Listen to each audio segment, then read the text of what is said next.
Намираме се в Будапеща, отиваме на едно изложение, естествено няма да се излагаме там, а ще ви показваме нови неща, които ще стават в Twitch Fishing и нови марки, които евентуално ще вземем. Ще правим една тайна разработка с американците, с един воблер, искрено се надявам да стане, стискайте палци и айде да ви взимам с мене на изложението.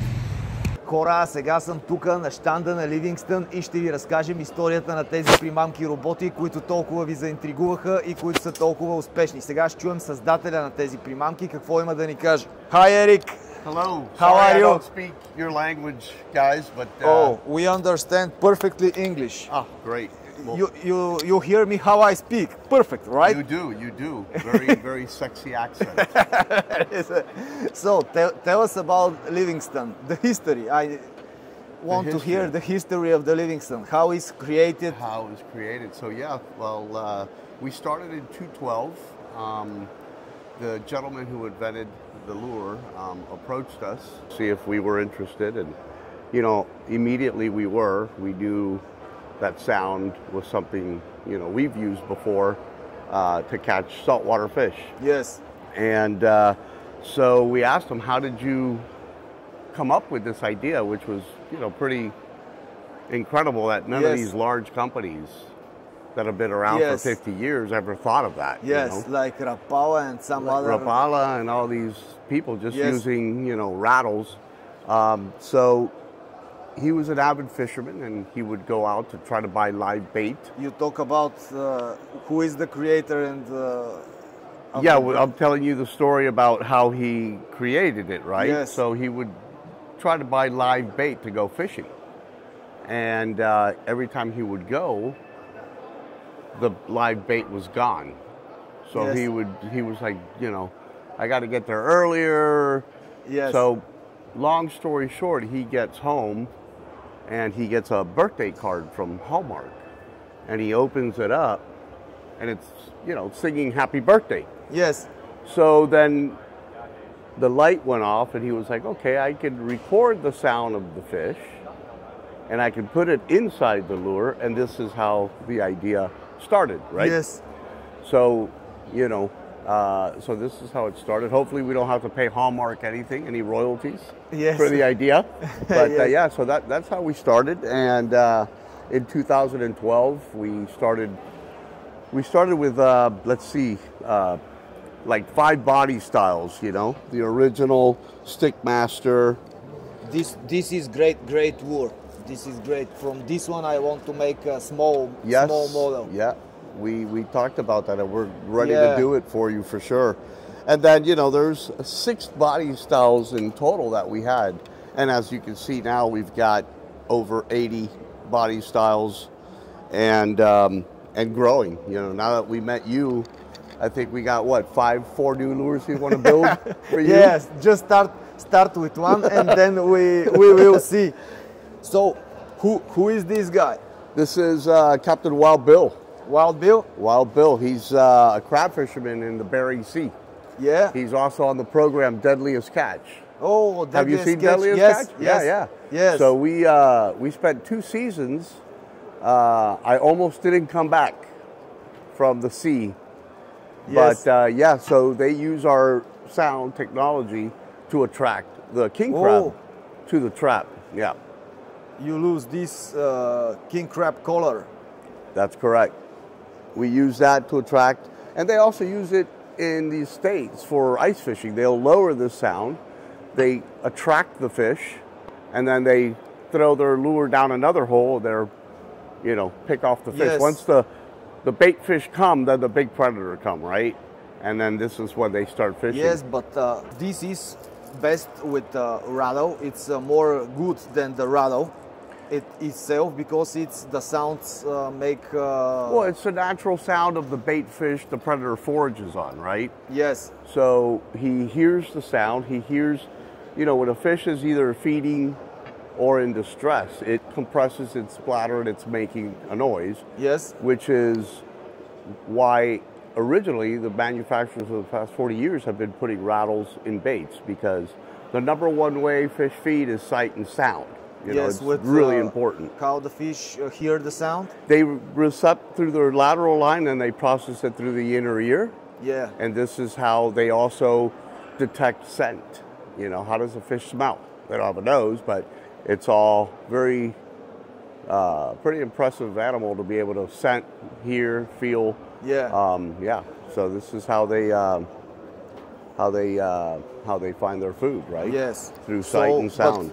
But the sound is more reachable than the rattle, right? Absolutely, yeah.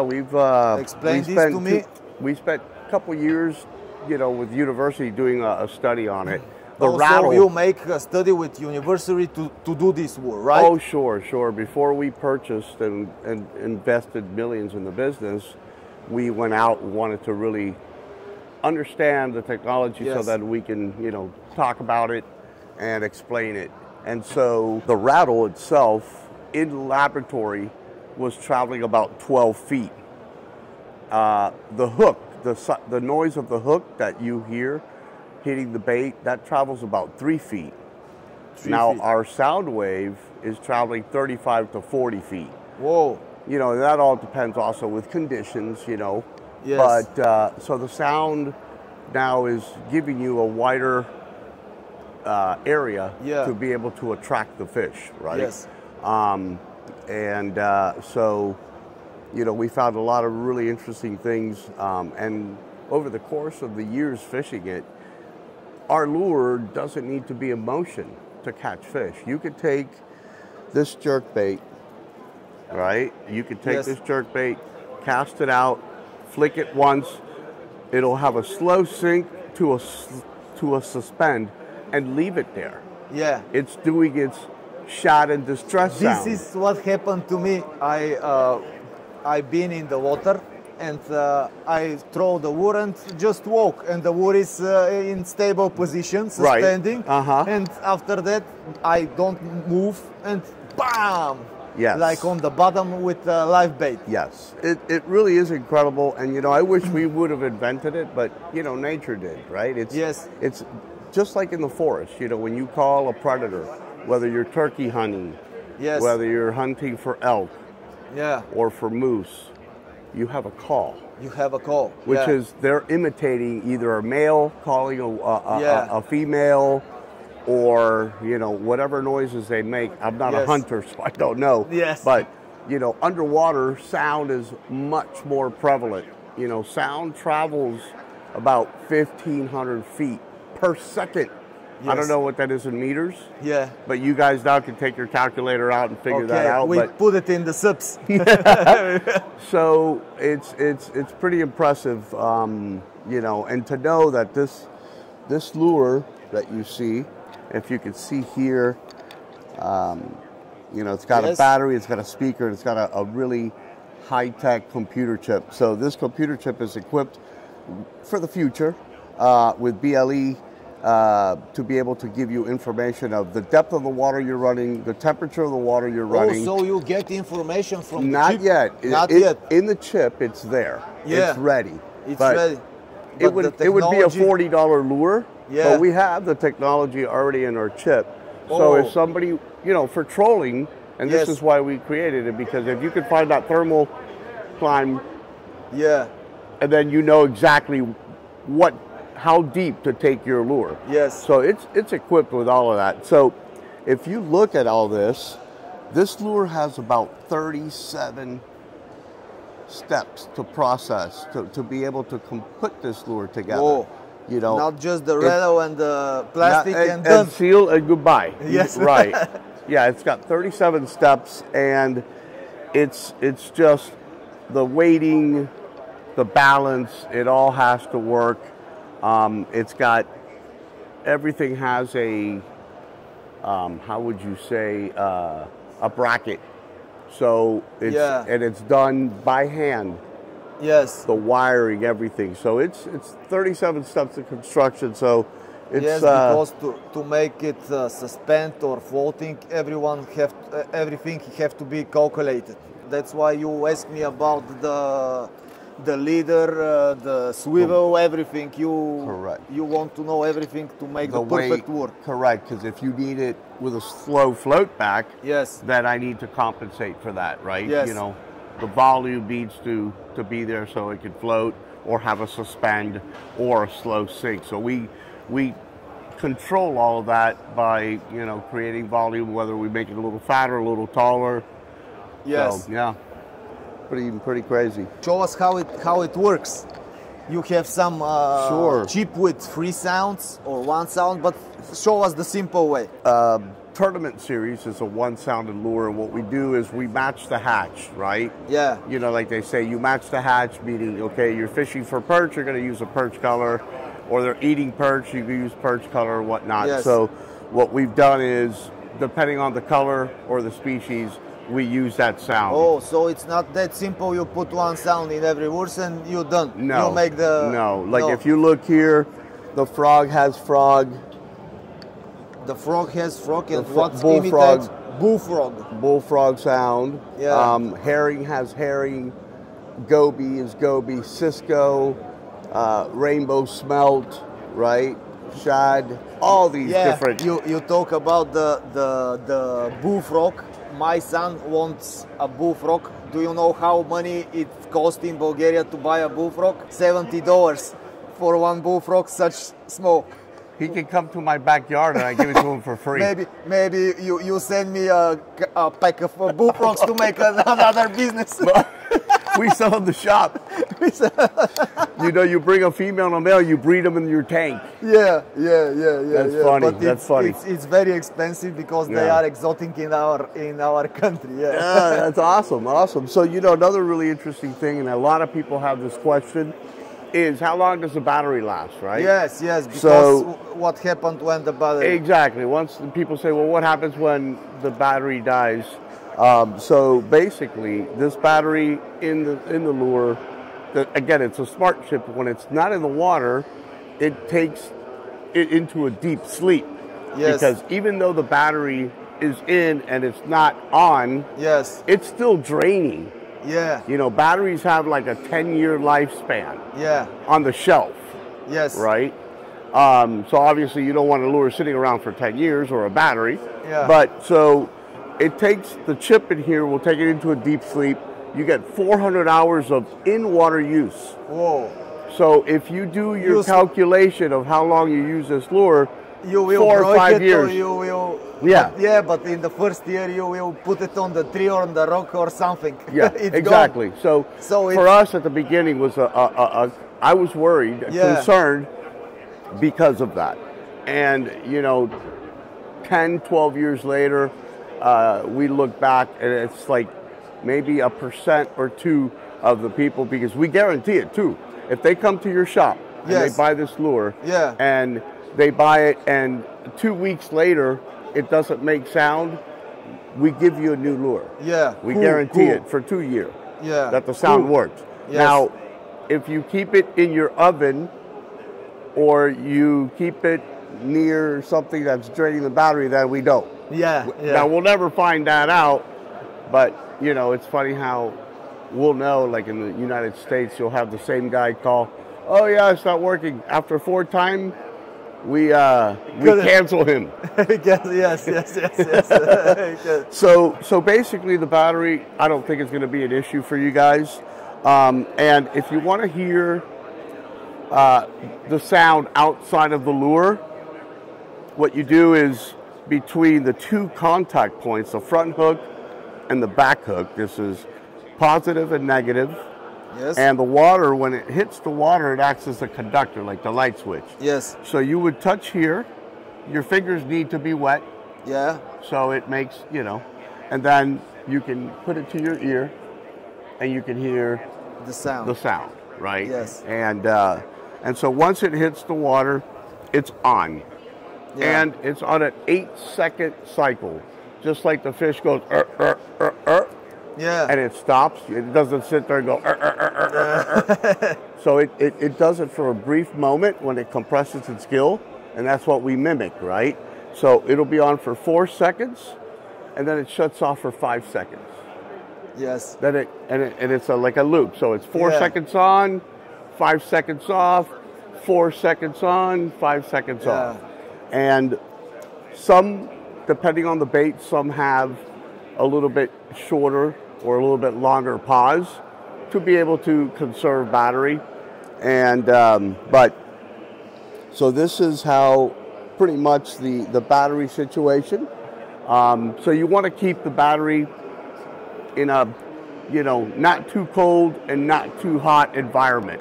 Yes. To optimize, you know, the 400 hours. I don't think the battery is kind of problem, because I don't think so. But you know, you got to educate. A lot of good wars, a lot of good models, and Yeah. they work really well without the battery. Even Yeah. 5 years, it's not have battery. You have the war still working. You still have the lure working, and you know Yeah. it's. I've met It's not people. the big benefit of sound, but still working, and still you use it. Yes, I've met many people. You know, in United States, there's a lot of bass tournaments, and there are people that are fanatics about Yeah. these fishing tournaments. Yeah, because you paid a lot of money of these tournaments. Yeah, The you pay rewards money are- and you make money. are very big.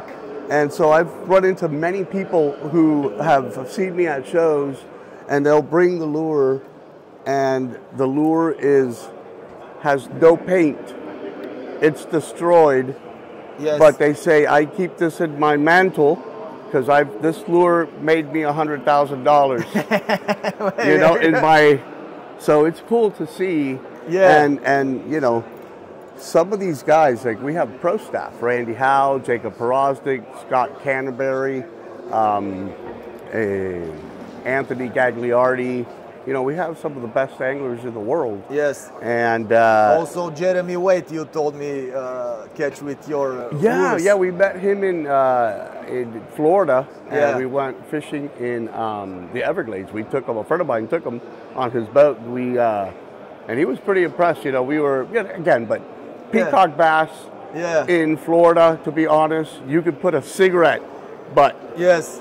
and throw it, and they eat Yeah. it. And Right? I saw this is a model you made with Mike, Monster Mike. Yeah, Monster Mike is an influencer in the United States. We know about him. Oh, yeah? Yeah. Really? Yeah, really. Oh, my goodness. I'm his fan, because I put peacock bass in my aquarium. I see it, and one peacock bass, it's $150 for a piece. Oh my goodness! Yeah, So- send me bullfrogs and peacock bass, and we do the business. Oh my God, we get out of the fishing industry. yeah. Yeah. But so Monster Mike reached out to us, and you know he fishes in the canals, In the canals. in Miami? in Miami, Yes. and outside like in Davie, and he doesn't go on boat. Yeah. He has a guide service, and he takes kids, Yes. and he introduces kids, and you know people who are beginners. Yes. And people who come from different parts of the country, now maybe Hungary Yes. or Bulgaria, Yes. and he takes them along the banks, Yeah. walking, and they fish. Yeah. And yeah. so he reached out. He had bought one at Bass Pro, and he loved it. And you know, we became friends. And I said, well, let's you know, do some of these lures, put your name on it, and you can sell it to your fans. Yes. So yeah, so that's how So the relation. this is the model of Monster Mike. Monster Mike. No, Monster Mike has a small jerkbait, which is the Jerkmaster Junior, Yeah. right? Because he likes smaller presentation. for Just the- like me. Just like me. Yeah. Smaller presentation, and then he's got the Pro. Is this one here? Yes. The Rallo The bite. Pro Ripper, Yes. lipless, and then he's got the DM Junior, which is a 2 to 4 foot diver. Yeah. Because the canals aren't very deep, and Yeah. then there's also a lot of plant growth. So Yes. he wants to stay up, you know, up on the surface in some areas. Yes. And what other? I think So I've got 4 lures with him. I'm not For sure. worse, and we have it in Bulgaria just to see it. What's that? Are they arrived in Bulgaria? Monster Mike Wurs. We order it. Yeah, that's right. That's right. Yes. So they're on the way. Federal Yeah. Express is on the way to you guys' So door. you will see Monster Mike Wurs. Ah, perfect. That's really cool. Yeah. I had no idea. You know, his reach was Yeah. so far. Yes, that's yes, pretty yes. great. Good Yes, deal. Monster Mike, John B. like Okay. Flair. I learned from them. Yes. You know, when Flair was a kid, yes. he reached 5 out years to ago. us. Yeah, no, but even longer. I mean, he was a real kid. I mean, Yeah. little. Yes. And he would do videos for us, and he's like, yeah. And now, Oh, I searched for this video and put it here. oh, I have it. I send to you. Okay. He's cool. like in his kitchen, and he's like, I think in unboxing. 4th, 5th grade. Yes. Yeah, so I sent to you, but Okay. Hey guys, welcome back to another episode of Fishing with Flair. Today I have another video over some Livingston lures. Here, I'm going to try to explain and kind of show you why they make a difference or don't make a difference depending on your opinion. This is why I think they make a difference. On the inside, they have electronic bait fish sounds. They emit bait fish sounds. yeah, and then we just, you know, we stopped. I should have stayed with him, but I didn't know this whole influencer thing was going to blow up. Blow up. You know, like, now, you know, you want to make a video for you, he makes a video for us, he wants $50,000. Whoa! I Yeah. go to States. Yeah, he's very popular now. Yeah. But, yeah, so that's interesting. So you guys follow a lot of the American fishing. we learn from them. For example, when I start my channel, I watch John B. John B. It's You know, that one I don't know who. John B's. They are friends with Flair. They start together with Flair and some other so guys. I probably. Yeah, I'm he not- have 1 million followers. I don't also. have social media, so I Yeah, don't yeah, spend yeah. a lot of time. But cool. That's awesome. Yeah, That's awesome. yeah. That's really, really cool. So you have the small lures, but you have the lures for muskies and for big pikes. Oh, sure, yes. Yeah. Yes. As a matter of fact, Here is the Stephen Paul. muskie guy. Oh man, how are you doing? Guys, oh my God, Twitch fishing. Guys, oh my goodness, I'll tell you what, I've been watching this guy for years. If you want to know what's happening over here, I'm serious, man. Great stuff. We're going to talk predators, aren't we? Yeah, and Man. big muskies. Big muskies. Big We're going to do it. It's going to happen. Dreams do come true. Whoa. Twitch is going Cool. to get on a big muskie. Guys, I'm going to tell you, if you're serious about pike, I don't care where you're at in Europe, this is where you want to be. I think we were talking the other day, expanding your horizons on retrieves, you know, getting deeper. It's so important here. We're talking all these European anglers. Fishing deeper, fishing bigger, and that's a new trend, you know. And so some of these That's baits. why I go. That's why I catch only small pikes because I catch it in the shallows. You got it, you know, you can expand it in Livingston. We got these products. Eric's been so cool to let me kind of make some of my dreams come true and make some of these baits, man. Also, So you make this. that's the Magnus. Check this out if you don't care. So this is the Magnus swim bait. I called Eric, I said, we need a swim bait for Europe. Actually, I was over in Holland earlier this year, right? Yes. That's how I found Twitch. We were watching videos and he was piking. So I'm over at you Oh, and so me. you watch Yeah, before we meet? before we meet. You're not kidding. I'm not kidding. I could show you the subscribe date on YouTube, guys. So we're over there. We're watching pike. This guy's an influencer that we know in the States. How can you go wrong? So we're watching pike videos. We're flying over here. We're going to Europe. Nonetheless, we're fishing Jormir and the Netherlands. We need a big swim bait that can do it all. Yes. So I'm lazy, and good fishermen don't want to switch baits, right? So I needed a swim bait. I can go shallow, I can go mid, I can go deep. Came up with this idea, and Eric let me make it. It's a versatile weighting system here. You can take this weight out. Yes. 0 grams, it's going to run about 1 meter. You can run it higher, but 1 meter on a steady retrieve. You put in 14 grams, we're hitting meter and a half, right? We put in 28, we could hit as deep as you want. You can go 3 meters with this on a fast retrieve, it can do it. But you know what, pike, what do they do, buddy? What do pike do? They hit the bait and they tear them up, right? Yes. Nothing worse than torn up swim bait. So the Magnus, look at this, replaceable. Yes. You can get a replaceable tail on this or mix and match your collars. Look at that, easy on there, bam. Pike grabs that guy, tears it up. We can still keep fishing with a replacement tail from this bait. Yes. Look at that. And it's got the hard head. So we know pike, they like the head sharp baits. Look at that, sharp hooks, sharp hooks. But they come in and they blast stuff in the head. You're gonna get a great hookup ratio right here, right on the hard head. So we're hooking more fish, we're keeping more fish pinned. We don't tear up these baits. You can get a replacement pack for hardly nothing. It's just like the Kraken. I thought one of the coolest things ever. Here we're Sorry to interrupt, but Yeah. one thing that he mentioned yesterday that he wants to do. He's going to remove this weight, and you're going to insert a lip that's going to come out of here. And that's just a new idea. I didn't want to bring it up. Tell him about that. Oh no, we cut this part. We cut this part. No, it's already. I already talked to China. My engineer. They're working on it. We'll have it tomorrow. I've got to draw it up. So, you know, I love versatility. There's nothing worse because I'm an angler. I don't work for Livingston. They just make my baits, and we have a great time. You know, it's one of these things where I came to Eric and said, I need tools. You got to have the tools to do the job. This man's making the tools. He's making the tools to catch muskie. He's making the tools to catch pike. You know, and it's one of these things where, you know, I'm driven. It's not about what Livingston wants. I'm trying to make what the angler wants. And what I want is a bait that's going to last. I want a bait that I can fish in any conditions, at any time of year, no matter what. The Kraken for jerk baiting. And we should talk about this real quick. Now, one thing with this bait. When you create this word, yes, because I think Savage Gear copy the same thing.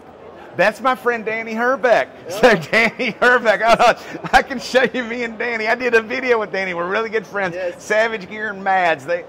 Well, Danny's father is Steve. Steve Herbeck, which is the designer on my other end. So I have Steve and Paul and Steve Herbeck. So that's Danny's dad. Yeah, Steve and Steve. So he's over at Savage. Love Danny.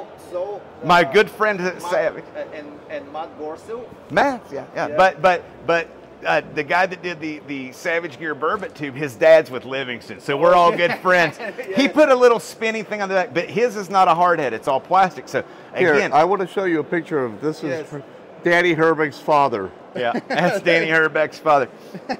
He sent that to me the other morning. Oh, you are good friends. Yeah, he was like, go like this. Yeah. That means that's how we love each other here in the States. But you know, with the Kraken, I just want to explain, if I can explain to your watchers or your viewers how to work this bait. So you look at this bait and you go, what is going on? It's a tube, right? That's great, whatever. Number one, we got the versatile weighting, mid-shallow, so we can run mid-shallow and deep. We can switch this out, right? You can take this screw out, you can change out the weights.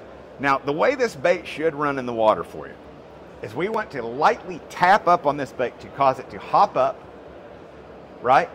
Yes. Stop hopping and let it fall, right?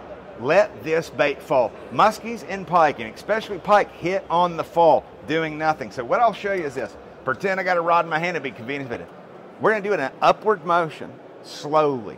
Don't overwork this bait. Up, let it flutter down. Small pops, let that bait pop up and fall. It's gonna do great for you. If you're fishing, say 2 meters, right? It's exceptional. Outside weed edges, structural elements, rocks, things of that nature. This bait's gonna hop up and let that bait fall. I know it sounds crazy. Let the EBS do its work and let the vertical fall of this bait do its work. When you feel it dropping, give it another pop. So this bait should be doing this. Yes. The travel of this bait is like this in a slow motion. A predator, especially a pike, is gonna come in, you're gonna pull him off the bottom, he's gonna see this bait trying to flee. They're gonna come in here and they hit it right here on the fall 99% of the time. So that's the presentation. Now you know such stuff about the pikes. You are fishing years? I've been a professional guide for about 24 years. I'm a published award-winning author in the United States. There's a copy of my book in my bag there for me. So I have been so fortunate to be in the fishing industry since I was a young man, and I only fish for muskies and pike, and we catch a lot of pike when we're in Canada. What is the difference about the species? So obviously pike and muskie are bedfellows, right? So here's a copy of the book. I'll leave that with you there. Look, oh. Very nice. Next level muskie fishing. So anyway, you've been doing podcasts. We own the Muskie 360 app. A good friend of mine named Joe Bucher, Freshwater Hall of Fame. This is all I do, and I think continually. My dreams are full of nothing but predator fishing, right? Yes. So we've got to understand first the seasonality of predator fish, right? The seasonality of a predator fish is not dictated by feeding patterns. It is dictated by the spawn. So a fish in general, their entire perception of the world is how do we spawn and how do we get back to the spawn. They're always going to be thinking in that thing. So fish don't have feelings. They don't laugh, they don't sleep, they don't cry. They eat and they rest. That's it. So fish, especially predator fish, muskies and pike, they feed shallow. then they go to deeper water to metabolize, right? Yes. We've all done it. How do we go in? Yesterday they were eating shallow, now it's like they all disappear, right? They all disappear. We all want to fish shallow. They're not always shallow, so baits like the Kraken, baits like the Magnus, baits like this Rachel that are gonna get a meter, meter and a half is gonna keep you in contact with fish. So we need to look at seasonality, which is weather, right? So what's the general seasonality coupled with on the water in that moment? So what's the weather pattern? What's happening right now with climatic conditions? Is it raining? Is it sunny? Is it this? And make changes. So we've always got to be changing our presentations, and that's why we talk about like the Kraken. I want to change this bait up into a paddle tail. Look at this. Boom. Kraken paddle tail. We can switch this guy out, or a big rip pull bait, right? Yes. So I'm able to take one bait.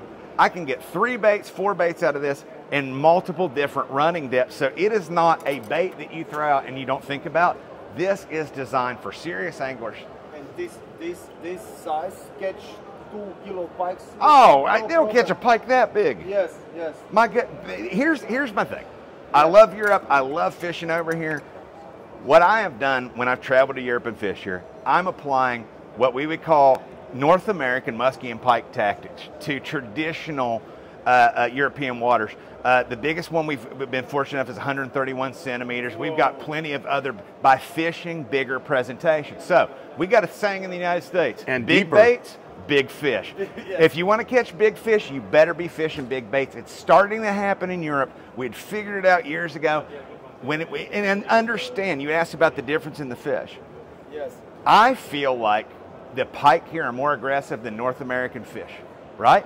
And the reason being is in a lot of bodies of water, in premier North American bodies of water, the pike have to be a little bit more cautious because the muskie's resting above them in the food chain.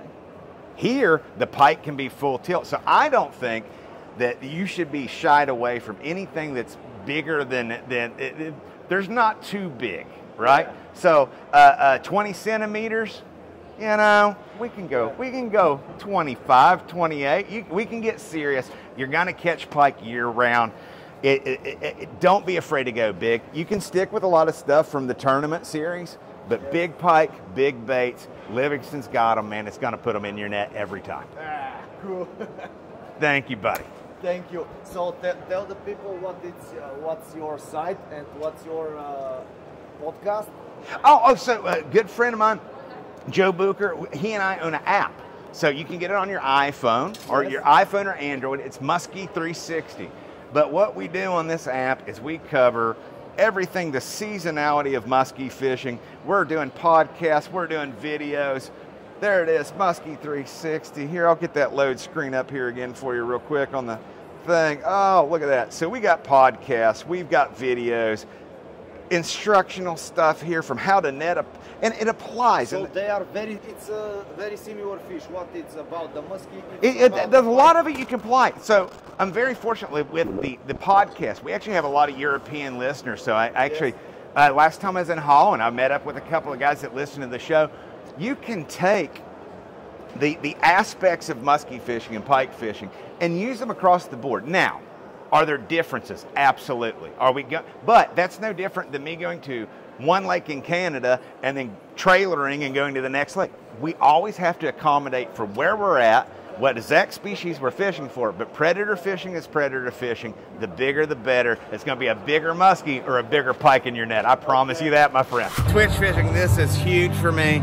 I'm from the United States, the #1 lure in Europe. Man, congratulations, man. I'm with Michael, #1. You win, man. Yes, you win. That's it.